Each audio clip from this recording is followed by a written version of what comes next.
Hi, I'm Mateo. Ever heard of reactions? This is not one of them. Let's go.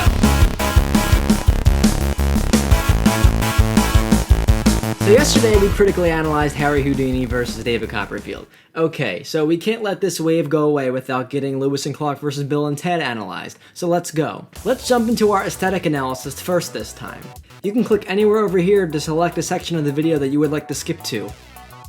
Okay, Lewis and Clark, early world explorers, early 1800s. Bill and Ted, time-traveling Nimrods from a movie, 1980s. If you missed the analysis yesterday when I talked about universes colliding, this is a good example of where it works well. Two outrageously different lifestyles. One of simplicity, nature, human resources, and lack of technology, and one of complexity, unnaturality, futuristic resources, and primed on technology. So obviously Bill and Ted have the advantage of being more technologically privileged than Lewis and Clark. Lewis and Clark's landscape consists of many angles in different areas. The aesthetic that makes this so beautiful is that the water slows and speeds up, hitting the cliff. It almost looks like paper mache of some sorts, which is important, and here's why. This is an asset to the overall texture of the world, as it has a sketch-like, old paper, rustic-styled feel to it superimposed on the foreground. It almost looks like you're peering into a storybook and seeing exactly what Lewis and Clark had wrote down on their expedition. It looks like what they would have depicted on their journey, just aged throughout the natural process of time and the natural decay of paper.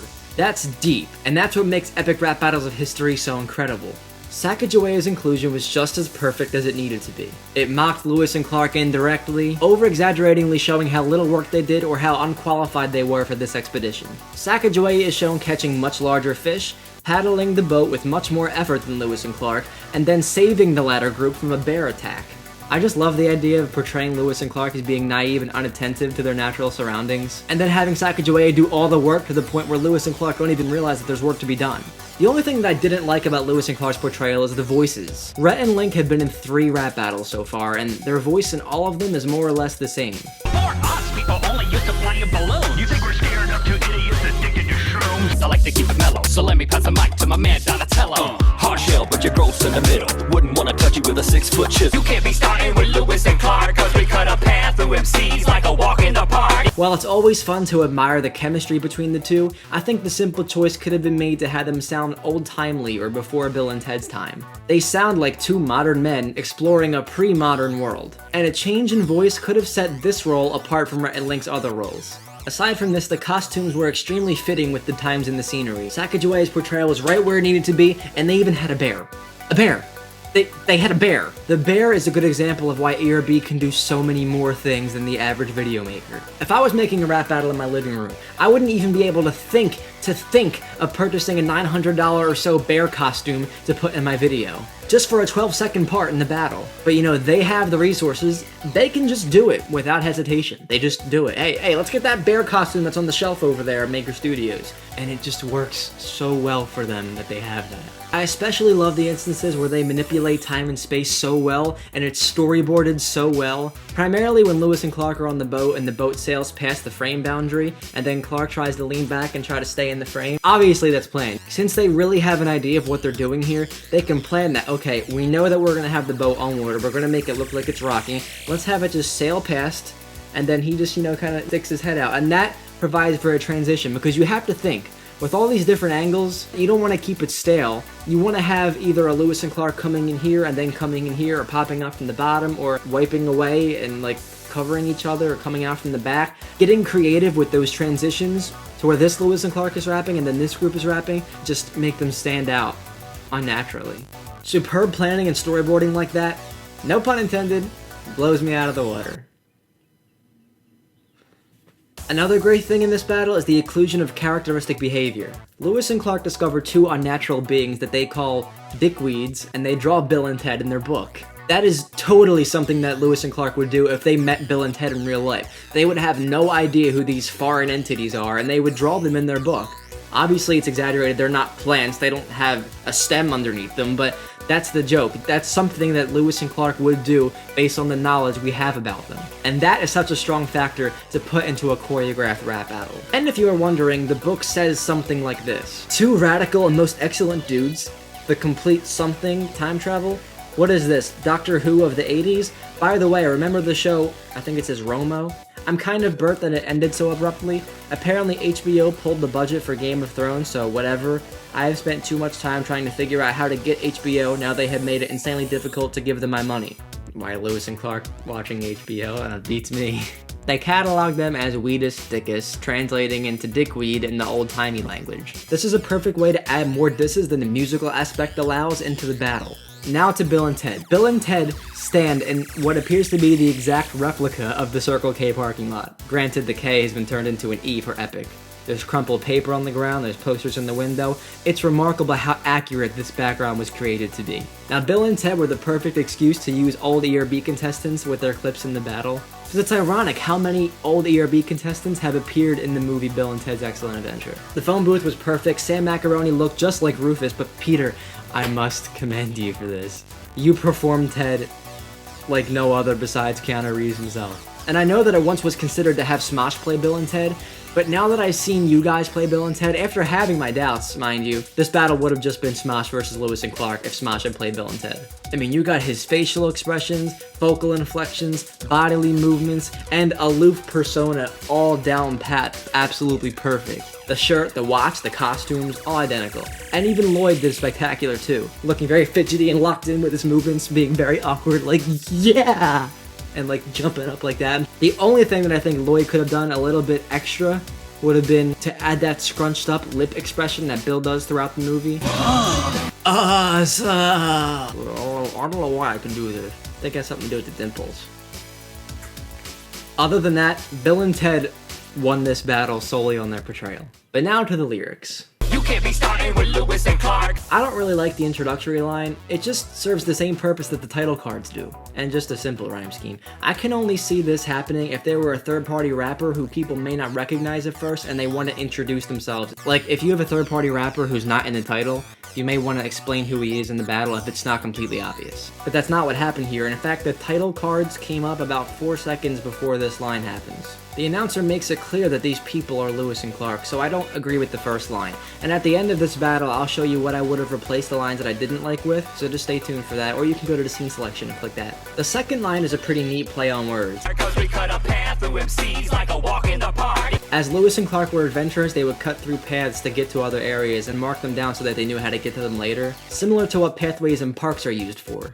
They say that they're going to cut through Bill and Ted similar to how they created these paths, or places to take a walk in the park, and it will be as easy as a walk in the park, which is a common idiom like easy as a piece of cake. It took little to no effort to accomplish. Give them back a whole stack of maps and accurate charts, showing exactly where our footprints on their buttocks are marked. This line continues the notion of depicting Lewis and Clark's abilities and hobbies into the battle. After they cut a path through Bill and Ted, they will do what they did on their expedition: document new land and how to reach it.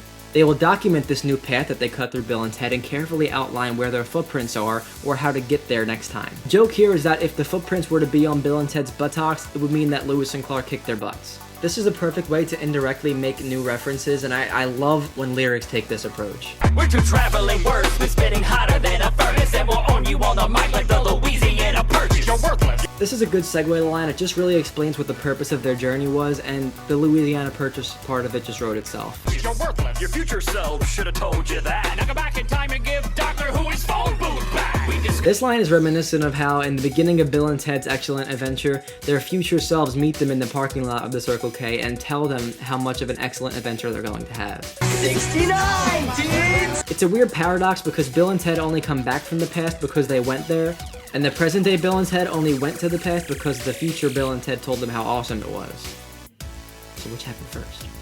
This is a funny line because Bill and Ted go back in time like they do in the movie, but since Doctor Who was created before Bill and Ted, they're suggesting that Bill and Ted go back in time and return the stolen idea of a time-traveling phone booth. We discovered bears and beavers and prairie dogs and weasels, rattlesnakes and catfish, owls, larks and eagles. Lewis and Clark discover, outline, describe 174 plants and 134 species of animals that were new to science.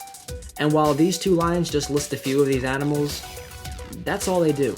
Now granted, lines like these are necessary in epic rap battles of history. They need these lines to appeal to a younger demographic who may not understand the other lines, and plus memorizing the lines just calls for an educational value and replayability. So I totally understand why this line is in the battle, but from a critical lyrical analyzation standpoint, it's just something I'm not a fan of, but I do completely understand its inclusion. And plus flora galore. And according to our observations, these two dickweeds right here are severely endangered. I talked about this line earlier, and dickweed is one of the left field words that Bill and Ted use on their adventure. You killed Ted, you medieval dickweed! The scenario that they create here is that Lewis and Clark have discovered multiple forms of plant life. Flora galore. They say that one of these species that they discovered is called the dickweed, or Weedus diccus, referring to Bill and Ted, and that this species is severely endangered, or is just about to lose the rap battle. This is also a great example of how they use the terminology and lifestyle of one universe to apply to another one. You have the term dickweed and all those outrageous words and phrases in Bill and Ted's universe, and then you have the fact that Lewis and Clark discovered things like weeds, and then you bring them together, Weedus diccus, and you have this just amazing connection. We inspired pioneers and travelers near and far. You inspired air guitar and dude, where's my car? Now most people would say, Mateo, this second line is just pointing out a fact. That's bad, right? Now that's not the case in a comparison. Although it takes 2 lines to get this point across, the point is to say how Lewis and Clark have had a lasting impact on the field that they're in. But Bill and Ted inspired nothing but meaningless and dopey phrases, words, and hand actions and hobbies and stuff. And also a failed movie called Dude, Where's My Car that copies the personas of Bill and Ted. We conquer much greater dangers in our trek through Mother Nature. So step off, but tell Bill's stepmom, don't be a stranger. Now this is a great and innovative way to make a hot mom joke, because they don't just say it. They go around the corner by using this pickup line that any middle-aged man would use to pick up a middle-aged girl. Not saying it's limited to middle-aged men, but I can just see like a middle-aged man saying something like that to a girl. You know, don't be a stranger. You know, like let's talk, like, let's be friendly with each other. And it's used in this sense to say, you two go away, but just tell your mom to come here for a second. Tell her not to be a stranger. Bill's mom is hot, but that joke was most heinous. I've heard better insults drop from Socrates' anus. My stepmom, Ted, let's keep it excellent between us. Let's show these Boy Scouts how it goes in San Dimas. It's natural for Bill and Ted to have an expository quartet that outlines the relationship that they have with each other and in their universe, similar to how Lewis and Clark did in the beginning. The friendly rivalry about Bill and Ted and Bill's stepmom is pretty frequent in the movie, but before the two rappers reconcile and work together to beat Lewis and Clark, Ted just wants to point out, like, hold up, then hold up. Bill's mom is hot, you know, but that was a bad joke and it wasn't insulting anyone. I've heard better insults come from this old guys, but it's also making fun of how Ted used to say Socrates instead of Socrates, but it's in the sense that, like, you know, he thinks that his name is Socrates. Now, calling Lewis and Clark Boy Scouts is a huge diss, and I love it. Just because how similar they are to Boy Scouts. Boy Scouts are trained to explore the wild and develop survival instincts, similar to what Lewis and Clark had to do on their expedition. He's saying that Lewis and Clark are nothing but young, inexperienced boys who are just traveling the wilderness and learning how to roam around the woods. And although they are obviously much more than just that, and it's why they're in the rap battling is about belittling your opponent as much as possible. Boy Scouts does the trick.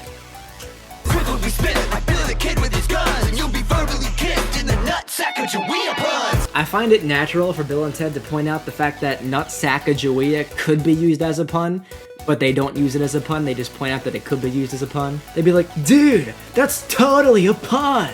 It's a good excuse to use that predictable wordplay without being stale about it. A teen mom carried you in your troop. They should've let the baby lead and put you in the papoose. Best line in the battle. Best line in the whole battle. ERB gold right here. ERB gold. Bill and Ted are saying that a teen mom, Sacagawea, is the entire reason that Lewis and Clark were able to succeed and not get slaughtered on their adventure. Sacagawea also led them through the native lands and showed them how and where to go. Bill and Ted are saying that since a young girl with a baby is the sole reason for their success, Sacagawea's infant child would be more suited to be a leader of the group than Lewis and Clark. In this case, they should switch roles, saying that the baby would be more effective in the front, leading the core, and then Lewis and Clark would be more effective in the papoose. A papoose is a type of board that Native Americans strap their babies to in order to carry them with little effort.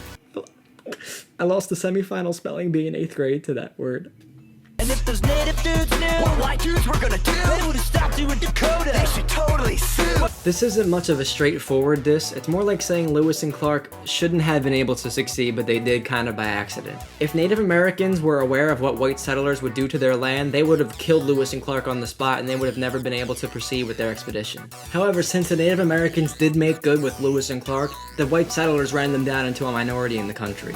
Bill and Ted said that Lewis and Clark deserved to be stopped before they start, but the fact that they didn't and allowed Native Americans to be abused by white settlers is grounds for the Native Americans to sue. Sue being a play on words for the Sioux, which are Native Americans native to Dakota. You go back to exploring Napoleon's old swamp, where you'll discover your corpse most triumphantly stop. If Lewis and Clark doesn't resume their boring activities of exploring swampland, then Bill and Ted will stop their core in their tracks. Core, or a group of travelers, is spelled similar to how the word corpse is spelled and pronounced. So it could also be interpreted as Bill and Ted are going to kill Lewis and Clark if they don't stop, or resume what they're doing per se.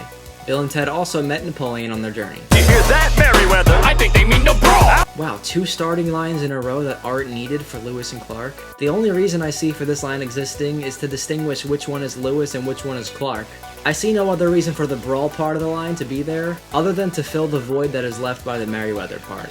And people in the comments are going to say, the brawl line is to say that Clark can't believe that these two are challenging them to a battle.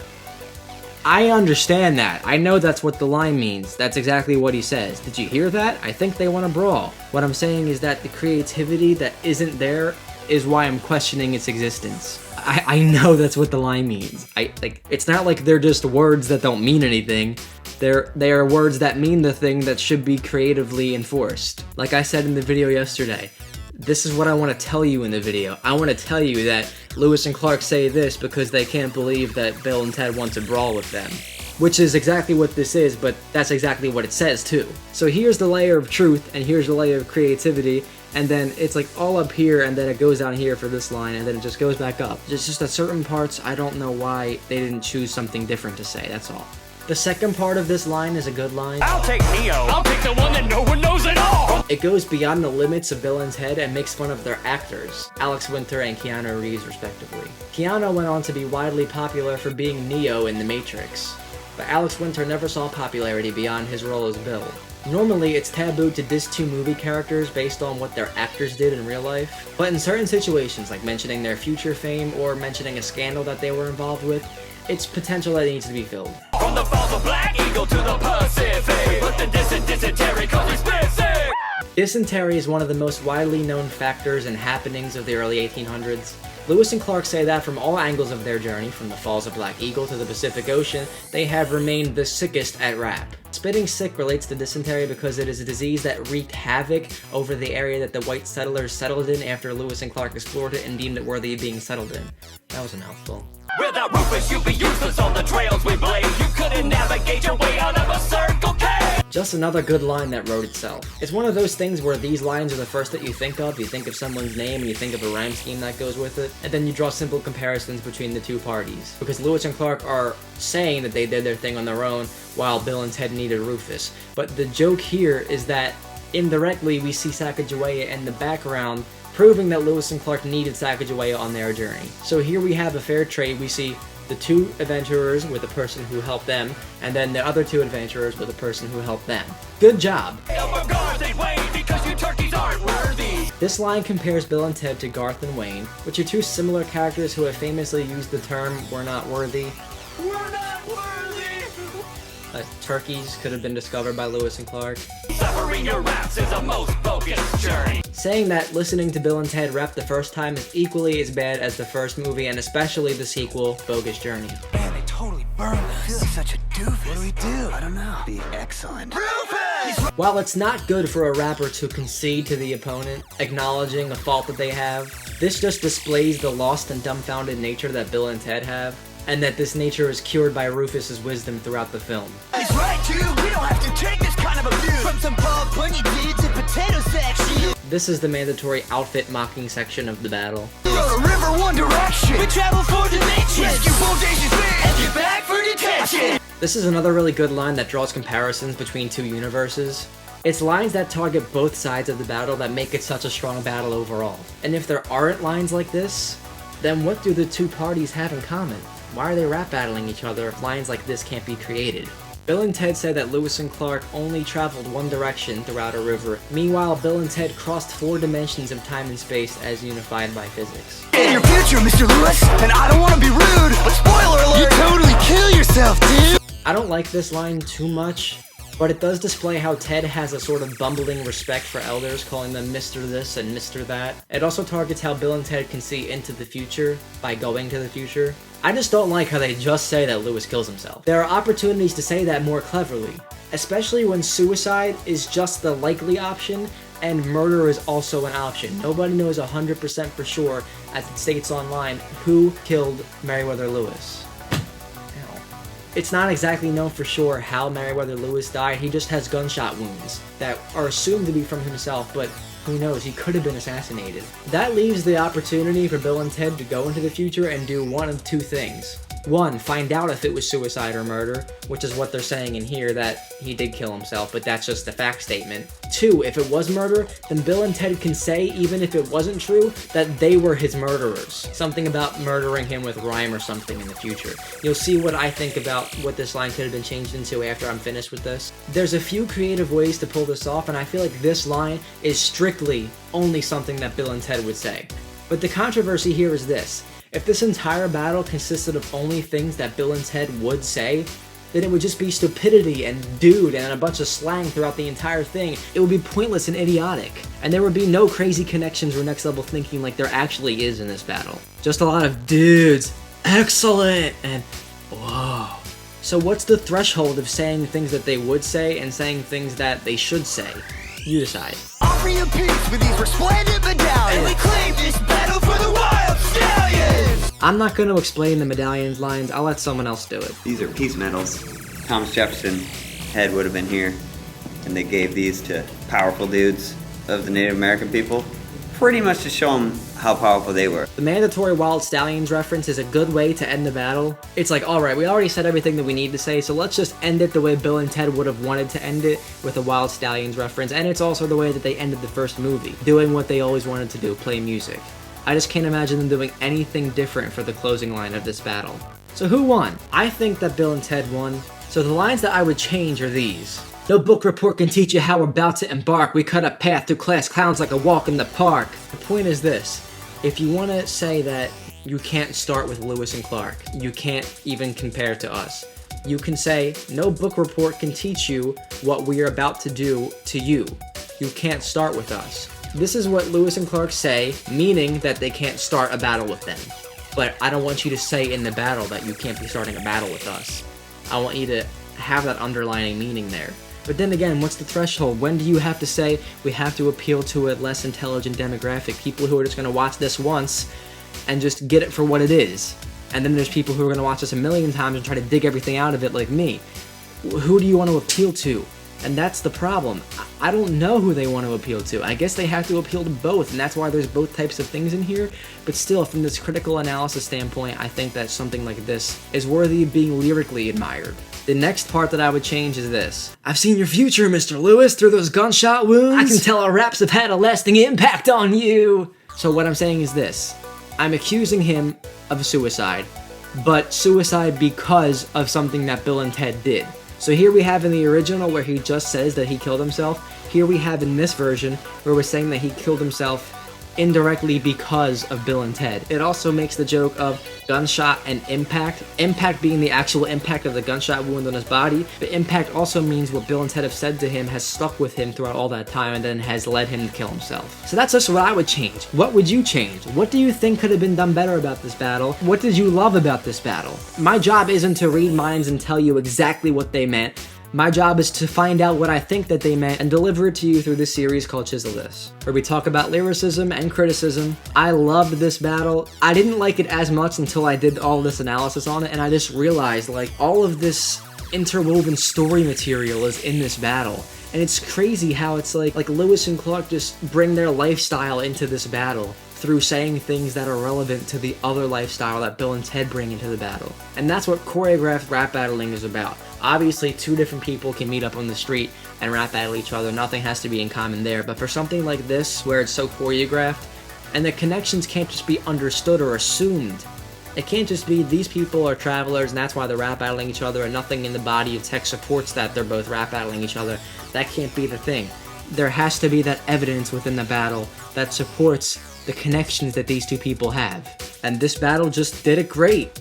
I'm Matt Forio, thanks for watching. This has been an episode of Chisel This. What epic rap battle of history do you want to see me critically analyze next? I'm interested in doing previous rap battles, and I'm also interested in chiseling the future rap battles that they release as they come. Do you want to see what I thought their worst battle was? Do you want to see what I thought their best battle was? Let me know what you want to see, and I will accommodate you because I do this for you, to share my knowledge with you. The people of epic rap battles of history, if you're watching this, you appreciate my critical analysis of this, you take it into consideration, and you maybe apply how the viewers feel towards your future rap battles. I understand that there will always be a need to accommodate a younger and more simplistic audience. I always understand that, but I'm just saying that if this were to be considered as a lyrical masterpiece, this is what I would have done differently with it. My name is Mateo, spelled Matt Forio, and just remember that all of this is possible through the means and majesty of the chisel.